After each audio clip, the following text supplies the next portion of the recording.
నేనొక్కడినే ఎలా ఆపగలను? ఒక్కడివేనా?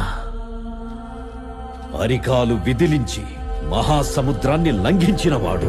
శతయోజన శతశతయోజన శరధినియోజన శర పరిలంఘన. రాక్షస సైన్యాన్ని మట్టుబెట్టి రావణుడి సింహాసనాన్ని కంపించినవాడు. హరిభాజన హరిభాజన హరిమదభాజన దశముఖ కంపన. చిన్న నిప్పురవ్వతో లంకా నగరాన్ని అగ్నిలో అలికినవాడు.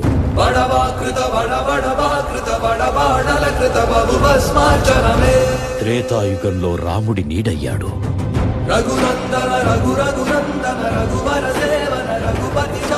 ద్వాపర యుగంలో కృష్ణార్జునుల రథకేతనమై గర్జించాడు.